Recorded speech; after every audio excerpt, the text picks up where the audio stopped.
Hello students, today our lecture topic is need of energy dissipators in the spillway. So why the energy dissipators are required for the spillway? So let's discuss. So when the water is released over the spillway, the potential energy is converted into the kinetic energy at the basis of the spillway. सो जब जो water जो store होता है reservoir के अंदर, तो उसके अंदर जो एनर्जी होती है वाटर के अंदर वो स्टैटिक एनर्जी में रहती है, पोटेंशियल एनर्जी में रहती है. लेकिन जब वाटर को रिलीज़ किया जाता है स्पिलवे से, तो ये पोटेंशियल एनर्जी किस में कन्वर्ट हो जाती है, काइनेटिक एनर्जी में. और जो वाटर है जो हाई काइनेटिक एनर्जी के साथ स्पिलवे से डाउनस्ट्रीम की तरफ जाता है. तो जब ये हाई एनर्जी के साथ स्पिलवे से डाउनस्ट्रीम की तरफ जाता है, तो इसकी वजह से क्या कर सकता है, ये डाउनस्ट्रीम के पार्ट को इरोड कर सकता है, उसके वहाँ से स्कोर कर सकता है डाउनस्ट्रीम के पार्ट को. तो इस प्रॉब्लम को प्रिवेंट करने के लिए हम क्या कराते हैं, एनर्जी डिसिपिटेटर्स को हम प्रोवाइड कराते हैं in the spillway. So this energy must be dissipated in order to prevent the possibility of scoring of the downstream. For this purpose, energy dissipators must be used which perform the energy reduction by converting the kinetic energy into the turbulence and finally into the heat. Okay. सो ये energy dissipators हमको किस लिए use कराते हैं, ताकि वो energy kinetic energy को turbulence और हीट के अंदर कन्वर्ट कर दे, और जो एक्सेसिव एनर्जी है जिसकी वजह से क्या डाउन स्ट्रीम का पार्ट का इरोड हो सकता है, स्कोर हो सकता है, उसको होने से रोका जा सके.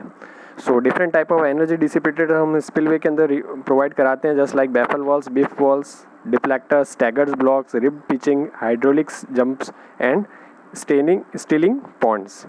So start with the baffle walls. It is an obstruction constructed across the canal. ये कुछ आप फिगर में देख सकते हैं, ये ऑब्स्ट्रक्शन है. तो ये कुछ ऑब्स्ट्रक्शन होते हैं जो कैनाल के डाउनस्ट्रीम ऑफ द एंड पे प्रोवाइड कराए जाते हैं अक्रॉस द कैनाल.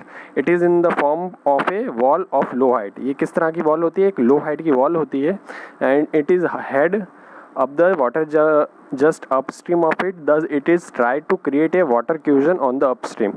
तो ये किस लिए प्रोवाइड कराई जाती है, ये अपस्ट्रीम में प्रोवाइड कराई जाती है ताकि क्या वाटर को कुछ देर के लिए होल्ड करा जा सके और एक वाटर फ्यूजन के रूप में एक पॉन्ड फॉर्म हो जाए और उससे उसकी एनर्जी क्या हो, कुछ कम की जा सके. तो बैफल वॉल को कहाँ प्रोवाइड कराया जाता है, एट द अपस्ट्रीम साइड.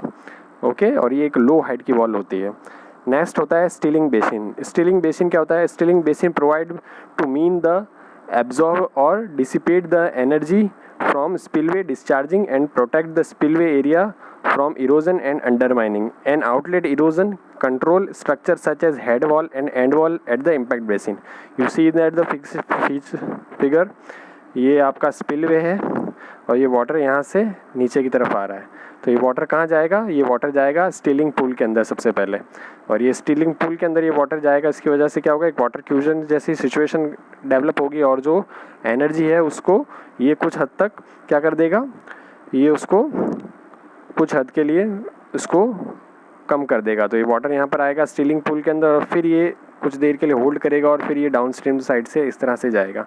तो इस तरह से क्या होगा, उसकी एनर्जी को कम किया जा सकता है, काइनेटिक एनर्जी को. नेक्स्ट है बीफ वॉल. बीफ वॉल कैसी होती है, तो ये आप फिगर में देख लीजिए.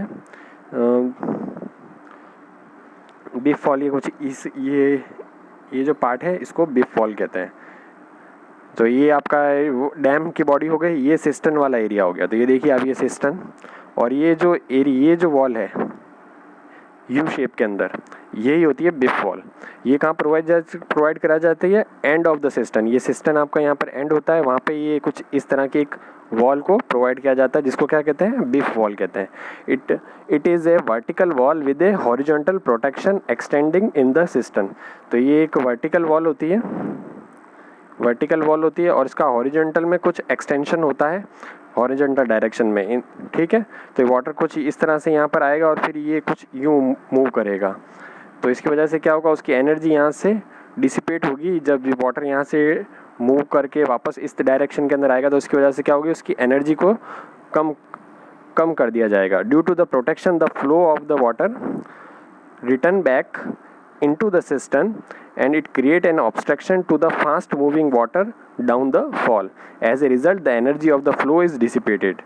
तो इस तरह से वाटर यहाँ से ऊपर आएगा, फिर ये सिस्टन में एरिया में जाएगा और सिस्टन के एरिया से वापस इस डायरेक्शन के अंदर मूव करेगा, इसकी वजह से क्या होगा, उसकी एनर्जी काफ़ी हद तक डिसिपेट की जा सकती है। तो ये होता है बिफ वॉल। नेक्स्ट होता है deflectors. It is a short wall constructed at the end of the down stream.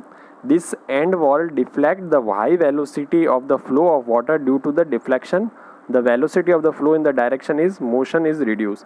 तो ये डाउन स्ट्रीम एप्रोन आप देख सकते हैं, इसको कहाँ प्रोवाइड करा जाता है, डिफ्लेक्टर्स को डाउन स्ट्रीम एप्रोन के एंड के अंदर। ये डिफ्लेक्टर वॉल्स है। तो इसका काम क्या होता है, ये क्या होता है, वाटर को डिफ्लेक्ट कर देती है और उसकी वजह से उसकी वाटर की वेलोसिटी क्या हो जाती है, लो हो जाती है।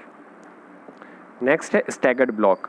स्टैगर्ड ब्लॉक ये स्पिलवे के अंदर आप प्रोवाइड कर सकते हैं। जैसे ये स्पिलवे है पूरा, तो इसके अंदर, इसके पूरे पाथ के अंदर हमने क्या प्रोवाइड करा दिए हैं, इस तरह के स्टैगर्ड ब्लॉक्स को हमने प्रोवाइड करा दिया है। तो they are nothing but the rectangular block और cubes generally made of concrete. They are arrange in the staggered manner. किस तरह से इनको अरेंज किया जाता है, स्टैगर्ड मैनर के अंदर, on the down stream horizontal apron. They deflect the high velocity flow in the lateral direction. It provide an obstruction to high velocity downstream flow and energy of the flow is dissipated। तो सबसे पहली बात है, इनको provide कहाँ जाता है, lateral direction में प्रोवाइड किया जाता है। वही कुछ इस तरह के हॉरिजॉन्टल कंक्रीट के ब्लॉक्स होते हैं, जब वाटर इनसे हिट करके आगे की तरफ बढ़ता जाता है, तो इस तरह से ये एक दूसरे से हिट करता करता आगे की तरफ बढ़ता जाएगा। तो इसकी वजह से क्या होगी, उसकी एनर्जी इन कंक्रीट ब्लॉक्स में एब्जॉर्ब हो जाएगी और वाटर की जो वेलोसिटी है, जो काइनेटिक एनर्जी है, उसको ये एब्जॉर्ब कर लेंगे। नेक्स्ट है use of the hydraulic jump. तो हाइड्रोलिक जंप भी क्या होते हैं, एक एनर्जी डिसिपेटर होते हैं। तो hydraulic jump is use to dissipate और destroy the energy of the water where it is needed और otherwise it may cause the damage of the hydraulic structure. Hydraulic structure को डैमेज से बचाने के लिए हम क्या प्रोवाइड कराते हैं, हाइड्रोलिक जंप प्रोवाइड कराते हैं। It may be used of the mixing of certain chemicals like in case of water treatment plant and the hydraulic jump usually maintain the high water level on the downstream side. This high water level can be used to for the irrigation purpose। तो ये आप देख सकते हैं इस diagram के अंदर, hydraulic jump, ये वाटर यहाँ से यहाँ पर आया और ये कुछ इस तरह का यहाँ पे ये जंप क्रिएट हो रहा है। तो ये तो हाइड्रोलिक जंप का आप स्केच देख सकते हैं, ये कुछ इस तरह का यहाँ पे जंप क्रिएट हो रहा है, यही होता है हाइड्रोलिक जंप। हाइड्रोलिक जंप को भी अलग अलग कैटेगरीज में डिवाइड कर सकते हैं। जब उसकी वैल्यू 1 से लेकर 1.51 तक हो तो उसकी वैल्यू कैसा कह सकते हैं, अंडुलर जंप।